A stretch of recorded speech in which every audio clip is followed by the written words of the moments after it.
ఏముంది జగాన ఎదురీత సాగరాన నా జీవనావనివే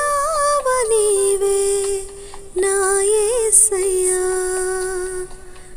తీరాలే దూరమైన కనుమేర చీకటైనా ఏ భయము లేదు నాకు నీవుండగా అలసడులే రేగినా అధికారం నీదని అణువణువు నీ కృపా స్తుతించి పాడని ప్రియమైన యేసయ్యా నడిపించు నన్నిలా నన్నెంతగానో నీవు కోరావుగా।